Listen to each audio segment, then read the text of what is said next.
ত্রয়োদশ জাতীয় সংসদ নির্বাচন আদৌ কি হচ্ছে, নাকি নানা প্রতিবন্ধকতায় ভেস্তে যাচ্ছে নির্বাচন?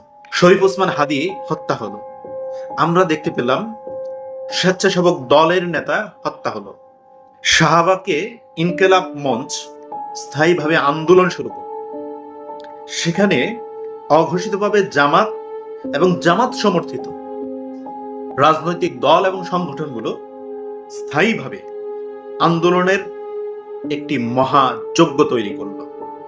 সেখানে আন্দোলন হতে হতে পুরা ব্লক শাহবাগ এবং সেই আন্দোলন থেকে অনেকেই বলছে শরীফ ওসমান হাদীর হত্যার বিচারকে কেন্দ্র করে শাহবাগে সংগঠিত ইনকেলাব মঞ্চ, জামাত এবং জামাত সমর্থিত এই আন্দোলনকে কেন্দ্র করে হতে পারে নির্বাচন পিছানো কিংবা নির্বাচন বানচালের আন্দোলন।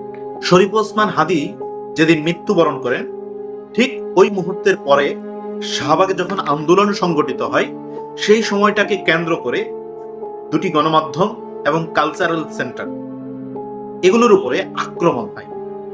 বাংলাদেশের প্রথম সারিতে থাকা প্রথম আলো, ডেইলি স্টারকে ভারতের দালাল এবং বিভিন্ন তকমায় সেখানে আক্রমণ চালানো হয় এবং সেই আক্রমণে নেতৃত্ব দিয়েছে ঢাকা বিশ্ববিদ্যালয়ের কথিত বিপি সাদেক কায়ুম সহ আরো বেশ কয়েকজন, হাসনাত সার্জিস, হাসনাত আব্দুল্লাহ, এরা হান্নান মাসুদরা, তারা ফেসবুকে স্ট্যাটাস দিল।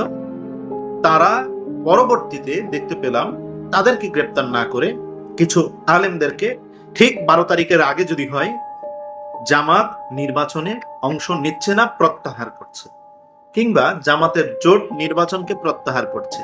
যদি এমনটা হয় তাহলে সেই সময় সরকারের করণীয় কি হতে পারে? নির্বাচন কি তখন হবে, নাকি বন্ধ করে দেওয়া হবে, নাকি পিছানো হবে ডেট? জামাত যদি বলে আমরা নির্বাচনে অংশগ্রহণ করছি না, আমরা নির্বাচনকে সুষ্ঠু লেভেল প্লেইং ফিল্ড হিসেবে মনে করছি না, সেই জন্য আমরা নির্বাচনে অংশগ্রহণ করছি না, ঠিক ওই মুহূর্তে যখন এই সিদ্ধান্ত জামাত জানাবে, তখন সরকারের করণীয় কি হতে পারে? কিংবা জাতীয় পার্টি, বিএনপি, গণ অধিকার পরিষদ, আমজনতার দল, এনসিপি, চরমোনাই, এবি পার্টি সহ সামগ্রিক সকল রাজনৈতিক দলগুলো স্ট্যান্ড কি হতে পারে? ধরেন জামাতের 11 দলীয় জোট একটি সিদ্ধান্ত নিল তারা নির্বাচনে অংশগ্রহণ করছে না, কিংবা নির্বাচনকে তারা বয়কট করল, তারা নির্বাচনে অংশ নেবে না। সেই মুহূর্তে সরকার যদি ঘোষণা দেয় নির্বাচন হচ্ছে না কিংবা ডেট পিছানো হচ্ছে, তাদের সাথে সমঝোতার ভিত্তিতে কিংবা আলোচনার ভিত্তিতে, তখন যদি বিএনপি এবং অন্যান্য রাজনৈতিক দলগুলো বলে আমরা নির্বাচন করব, যে কোনো রাজনৈতিক দল চাইলে তারা নির্বাচনে অংশগ্রহণ করতে পারে এবং নির্বাচন থেকে সরে দাঁড়াতে পারে, সেটি তাদের গণতান্ত্রিক অধিকার। সেই সময় আমরা সমীকরণ যদি মেলাই তাহলে কি হতে পারে? সমীকরণ এটাই বলছে গণ অধিকার পরিষদ 109টি আসনে নির্বাচনে তারা অংশ নিচ্ছে, আমজনতার দল বেশ কিছু আসনে নির্বাচনে অংশ নিচ্ছে, এবি পার্টি তারাও বেশ কিছু আসনে নির্বাচনে অংশ নিচ্ছে। অন্যদিকে দীর্ঘ সময় বিরোধী দলের ভূমিকায় থাকা জাতীয় পার্টি, তারাও কিন্তু বাংলাদেশের বেশ কিছু আসনে তারা প্রার্থী দিয়েছে, আনুমানিক 250+।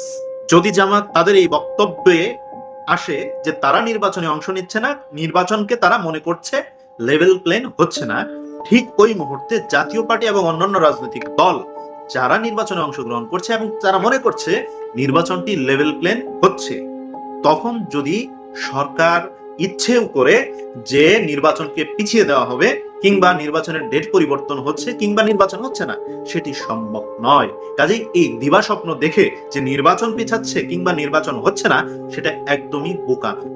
যদি নির্বাচন না হতো তাহলে দীর্ঘ 1.5 বছর অপেক্ষা করে নির্বাচনের একটি ডেট ঘোষণা করে এবং সকল ক্রাইটেরিয়া পূরণ করে নির্বাচন কমিশন যেভাবে এবং সরকার যেভাবে, রাষ্ট্র যেভাবে আগাচ্ছে, সেই আগানো কোনোভাবেই সম্ভব ছিল না। কাজেই কেউ যদি দিবাস্বপ্ন দেখছে যে নির্বাচন বানচাল হবে এবং নির্বাচন পিছাচ্ছে কিংবা ত্রয়োদশ জাতীয় সংসদ নির্বাচন ফেব্রুয়ারির 12 তারিখে অনুষ্ঠিত হচ্ছে না, সেটা আসলে বোকামি।